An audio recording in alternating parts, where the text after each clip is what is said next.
Thank you. Thanks for coming out tonight. We really appreciate it. My name's Amy. I'm with the OC Indivisible Coalition. This was grassroots organized by lots of different people from lots of different groups.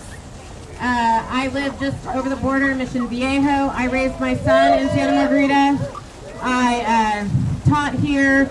I worked here. I volunteered here. I have a lot of friends and students still here, and this city means a lot to me, and it's really important to me what's happening here and also throughout Orange County. So again, I just want to thank you for being here so that we can share some community as we share our rage and our grief and process together what's been going on. So my friend Chris here is going to come up and give you a little context for why we're here tonight. Hey, Chris. Hello. Good evening, Rachel, and other out-of-towners. Thanks for showing up. My name's Chris McLaughlin. I go to a lot of these meetings, and I always tell people, you get 3 minutes to tell City Council how you really feel to their face. So last meeting, our mayor ended with his full-throated support for ICE and federal law enforcement. And this was after Renee Good was just murdered, that we all saw, and he had the gall to say that, and then cancel this meeting in 2 weeks. So there's some debate about how much that had to do with it. But I went on Monday morning. They post the agenda on Friday, the week prior. So last Friday, I saw the cancellation. It's posted by the city clerk. No explanation given, no reason. So I went on Monday and asked her, and she said, well, there's a couple agenda items that weren't really ready. They were going to get pushed to the next meeting. Yeah, right. So we canceled it. And I said, well, that's not really a reason to cancel the meeting. We've got plenty to say to our city council, even if they don't feel they need to have a meeting. So that point didn't come through too clearly. I then followed up with the city manager. She pretty much said the same thing. She did call me back. That's nice that they are responsive. And I said, well, we're going to show up at the meeting time anyway, and maybe talk about it and have a candlelight vigil and honor those who've been victims of ICE from across the country and in our community. So in 2 weeks, they say they'll have one. Who knows if they will, but we'll be back here if they don't, and then we can tell them to their face how we really feel about ICE terrorizing our immigrant communities and violating our rights and making life, hard to live through these days. We're supposed to be, living large. Instead, we're worried about what's going to happen. So I want to thank Amy. She's a real motivator. She got a lot of people out here. I got a few extra candles if you need one. And let's just stay peaceful, but angry. It's okay to be angry. It's okay to tell people how you really feel. But I do encourage you just keep it peaceful, and we'll stay out of trouble. Thank you, Chris. I want to bring over a friend of mine. His name is JJ Galvez. You can share if you know him. Yes, there are people here collecting signatures for JJ to get him on the ballot. He is running for your Assembly District 71. He is a wonderful human, a friend of mine, and he's just going to speak to us for a little bit here, and be sure to find a petition to sign if you live in his district. Thank you. Sorry. No, you're fine. You ask us to move. Do you want me to? Do you want to go? Thank you, Amy. My name's JJ Galvez. I am an immigrant. I was born in Honduras, which is a small country in Central America, and I was very fortunate to be able to come to the U.S. in 2010 on a student visa, and I proudly became a U.S. citizen in 2024. I am heartbroken at everything that's going on. Louder! I was heartbroken Saturday when Alex was executed, murdered. I was heartbroken when Renee Good was shot to the face 3 times. There are so many people that have been affected by what's going on, people that have been killed, people that have been harmed. We don't know all their names and we won't know all their stories.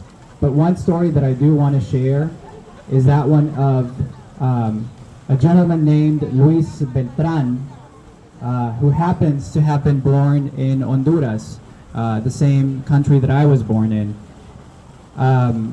In 1998, there was a huge hurricane that hit Honduras. I was 7 years old.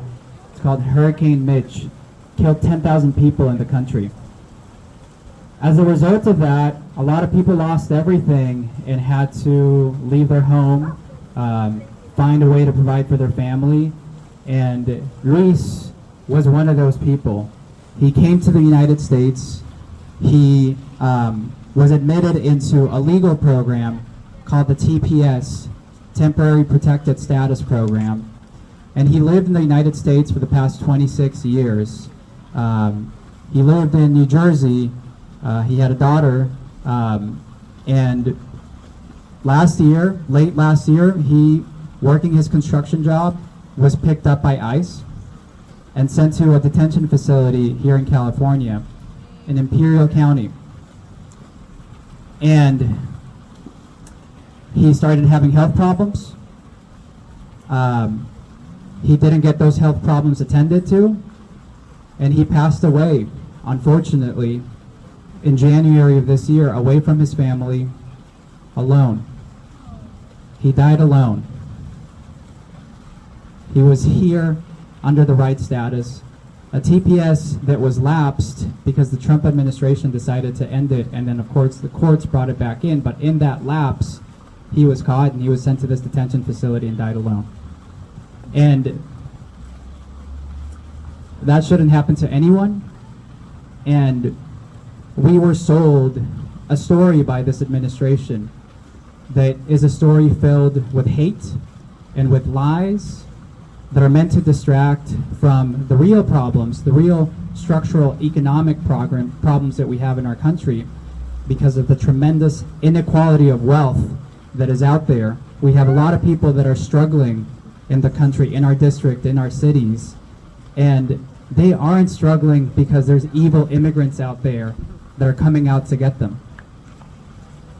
But people were sold that story by somebody who is in love with absolute power, Donald Trump, and by people around him that are true ideologues that believe that we need to rewind the clock back to a time when women couldn't vote, where everybody was white, Christian, male-dominated society.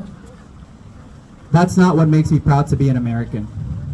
I grew up admiring this country from afar, and I worked really hard to come here, and I can tell you that I am so grateful and so fortunate for the experience that I had. People like Luis did not have that experience. They were forced to have to flee, and I can tell you that nobody makes a life-threatening trek across Mexico just out of fun. Just out of fun. You come here because you need to, you're searching for a better life, and what makes America great is what the founders wrote: the pursuit of happiness, a pluralistic society, separation of church and state. We're a melting pot. We're stronger together. So, I got involved as a volunteer, showing up at things like this. I encourage you all to keep on showing up. I am so grateful to see the incredible turnout out here. We're gonna get through this.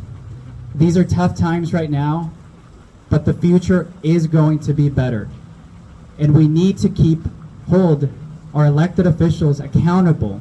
The hateful things that were said in city council, in the last city council, that's not okay. People that are in power to abuse power for their own personal self-gain. That's not what democracy, what American democracy is about. So keep your elected officials accountable. Keep on showing up for each other. Look out after each other. And to the loved ones in your life that don't see eye to eye with you on this issue, have some grace for them, because many people are starting to see the light and how we were lied to. And we have to come together as a society to move forward. There is more that unites us than what divides us. So I'll leave it at that. I'm so grateful for you guys to be here. And The last thing is, if you'd like to learn more about what we're trying to do with the campaign and running for office here, I can't believe that I'm running for office.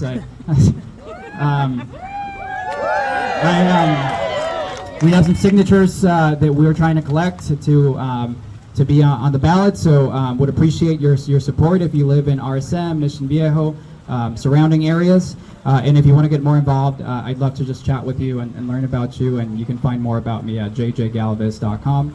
And thank you all.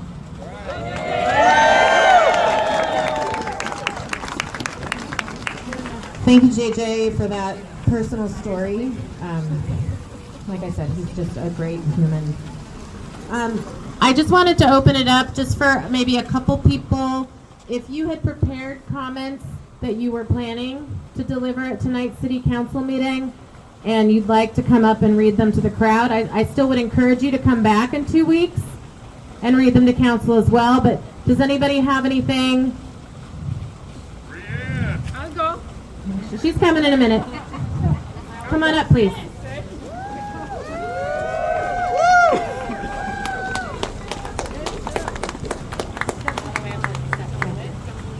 I won't be here when they have the next meeting. Okay. You can hear me? Yes. Okay. I won't be here in 2 weeks, so I thought I should share this with all of you, because I had really worked hard looking at myself in the mirror and saying, I'm going to say all this to the city council. So here it is. My name is Sulabha Abhyankar. I also go by Sue. For those, I'm not comfortable saying my name, that's okay. I'm an RSM resident for 30 years, taxpayer, homeowner, and yes, I have an accent. I speak 3 languages. English is one of them. So I have a question for our council. What are you doing to uphold the Constitution? Isn't that why they are there on those seats? I haven't heard anything from the other council members on the mayor's comments. Everybody is silent. So your silence speaks louder to me. So here is my question. I'm pulled over, or I'm walking to Target here. I'm not going to Target anymore. Sorry. I'm in Trader Joe now. And they harass me, they intimidate me. I call 911. Are the RSM cops going to come and stand by me? I would like the chief to answer that question for me. Why should I have to show any proof? What have I done? I haven't done anything. I'm walking to Trader Joe. I have never, in my 37 years of being in this country, ever been asked to show an ID if I have not done any violation.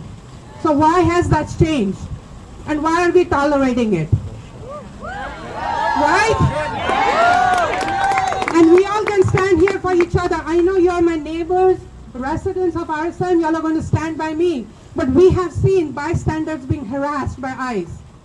So now I feel protective towards you to ask you for help, and that should not happen in our own country. That I should be scared for you because you're standing up for me. I want the officials to stand up for me. That's why I'm here. And if they cannot do that job, they should not be sitting on those seats.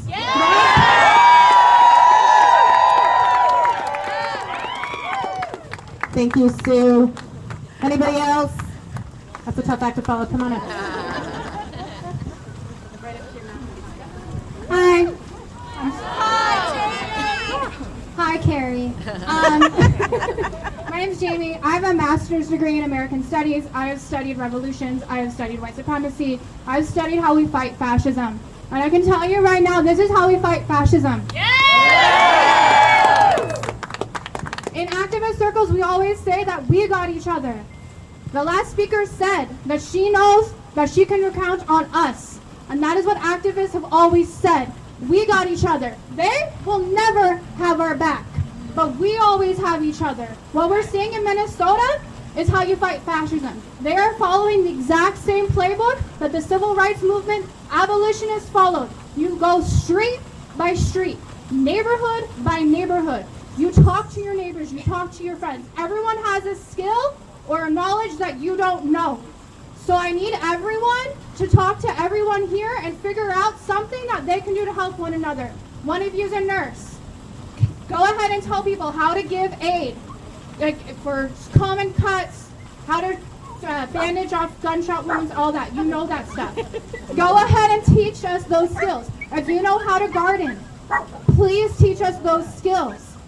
Any skill that you have, share it. If it's knitting, crafting, doesn't matter how small. If you have books, share those books, share that knowledge. That is how we fight fascism. And remember, this is a small period of time in our lives. This will pass. It will end. We have to build the future that we want to see now. We cannot give up.